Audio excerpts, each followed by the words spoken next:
मुझे आश्चर्य है इस बात पे, अगर हमारा देश का मीडिया बिकाऊ है तो हम कहेंगे, तुम लोग कैसे कह सकते हो? नहीं, प्रधानमंत्री ने आज तक हमारे देश में कोई प्रेस कॉन्फ्रेंस नहीं की, तो वहां जाकर के कैसे करेंगे? कुछ भी कहिए, अगर प्रधानमंत्री से सवाल पूछना है तो पहला हक भारत का। इस मामले में कोई समझौता नहीं होगा, मैं पूरी तरह से भारत के साथ खड़ा हूँ। नॉर्वे हमारे सामने कैसे बोल सकता है? हम विश्व की सबसे बड़ी 6 अर्थव्यवस्थाओं के अंदर शामिल हैं। दोस्तों, मोदी जी का ऐतिहासिक दौरा नॉर्वे के अंदर रहा, बहुत सारे सवाल भी साथ में आ गए, मीडिया के ऊपर भी बहुत सारे सवाल खड़े हुए। अगर आप समझ नहीं पा रहे हैं तो हम लोग हैं, चिंता करने की जरूरत नहीं है।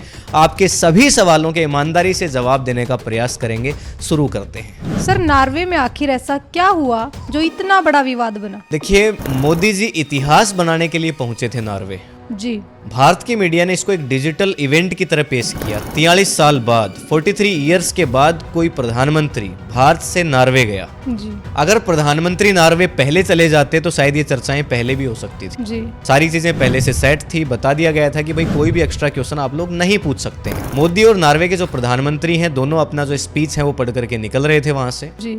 लेकिन नॉर्वे के पत्रकार कहाँ मानने वाले थे? उन्होंने कहा कि भाई मोदी जी, आप ऐसे कंट्री के अंदर आए हैं जहां पे प्रेस की जो फ्रीडम है वो कुछ चुनिंदा देशों के अंदर है। जी। यहाँ आप मीडिया के सवालों से कैसे बच सकते हो? लेकिन हुआ वहीं जो हर बार होता है, मोदी जी बिना जवाब दिए निकल गए और उसके बाद मीडिया में क्लिप्स वायरल हो गई और विवाद देखते ही देखते इतना बड़ा बन गया। सर, क्या लगता है आपको, नॉर्वे की जर्नलिस्ट ने ऐसा सवाल क्यों पूछा होगा? ऐसा सवाल मतलब कैसा सवाल? उन्होंने सवाल बिल्कुल सही पूछा था। जी। लेकिन नॉर्वे भारत की तरह से नहीं है। वहाँ का मीडिया कई सालों से नंबर 1 पे माना जाता है। जी। वहाँ नेताओं से तीखे सवाल पूछे जाते हैं और नेता उनका जवाब भी देते हैं, खुलकर क्रिटिसिज्म किया जाता है। जी। और जब हम मानते हैं कि भारत दुनिया का सबसे बड़ा लोकतंत्र है तो फिर आपको ये साबित करना भी पड़ेगा। जी। बस ये बात जरूर है कि आप गलत जगह पहुंच गए। काम इतने साल से प्रधानमंत्री नहीं कर पा रहे थे, वो आपको नहीं करना था। अगर आप वहां गए हैं तो अब उनके सवालों का जवाब दे ही देते, कम से कम इंडिया की डेमोक्रेटिक इमेज बच तो जाती। जी। वे ऐसे वैसे प्रधानमंत्री नहीं है भारत के पास, खुल करके सवालों का जवाब देते हैं। सर, मोदी जी सवालों से बचते क्यों हैं, या फिर ये झूठ फैलाया जा रहा है? ये जो कहा जाता है कि मोदी जी सवालों से बचते हैं, अब ये कोई ओपिनियन नहीं है, ये एक फैक्चुअल डिस्कशन बना है। जी। मोदी जी रैलीज करते हैं, स्पीच देते हैं, इंटरव्यू देते हैं, जी। मन की बात तक करते हैं, यानी कि वो सारी चीजें करते हैं जहां पर लोग बैठ करके उनको सुने। लेकिन ऐसा काम, स्पॉन्टेनियस कन्वर्जेशन जिसमें लोग पूछ सकें, वो चीजें मोदी जी नहीं पसंद करते हैं। जी। उनके प्रधानमंत्री बनने के बाद तो दुर्लभ ही कोई ऐसा वीडियो मिलेगा जिसमें जर्नलिस्ट खुद तीखे अपने सवाल चूज करे। जी। 2023 के अंदर भी जब मोदी जी अमेरिका गए थे तो वहां की मीडिया ने लिखा था कि रेयर प्रेस कॉन्फ्रेंस। लेकिन दूसरी तरफ मोदी जी के सपोर्टर्स हैं, वो कहेंगे कि जो वेस्टर्न मीडिया है वो पूरी तरह से बायस्ड है, बिका हुआ है। लेकिन बिका हुआ कौन सा मीडिया है वो पूरी दुनिया देख रही है। जी। और फिर डेमोक्रेसी के अंदर तो न केवल प्रधानमंत्री, किसी भी पॉलिटिशियन को मुश्किल जो सवाल हैं उनका सामना करना ही चाहिए। सर, नॉर्वे की जर्नलिस्ट को इतना ट्रोल क्यों किया गया? कि भारत की जो पॉलिटिक्स है वो इमोशंस के साथ जुड़ी हुई है। जी। यानी कि सब लोग ट्रोल कर रहे थे। जब हेलेलिंग ने सवाल पूछा तो बहुत सारे लोग उनके सपोर्ट में भी आए, लेकिन बहुत सारे लोगों ने उनको स्पाई भी कहा, एंटी नेशनल कहा। अब एंटी नेशनल मतलब वो इंडिया की तो है ही नहीं एक तरह से। जी।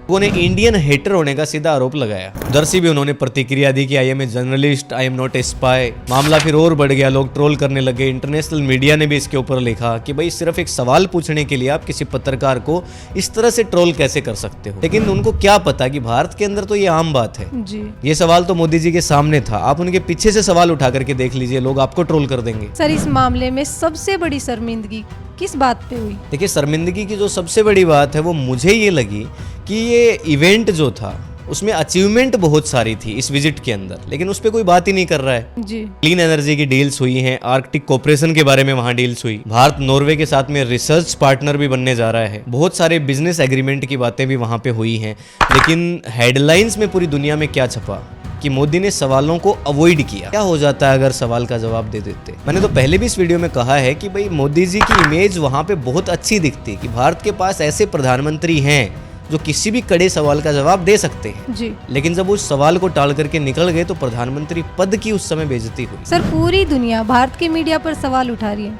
आखिर मीडिया की फ्रीडम होती क्या है? देखिए, आपका ये जो सवाल है ये बहुत इंपॉर्टेंट सवाल है। बहुत सारे लोगों को इसका आंसर नहीं पता। बहुत सारे लोगों को ये लगता है कि सरकार के खिलाफ बोलना, इसको मीडिया की फ्रीडम बोलते होंगे। ऐसा नहीं है। पत्रकार बिना डरे सवाल पूछ सके, सरकार की आलोचना कर सके। From the freest press in the world. Mr. Modi, do you deserve the trust of our öppet med pressfrihet. De är en i världen.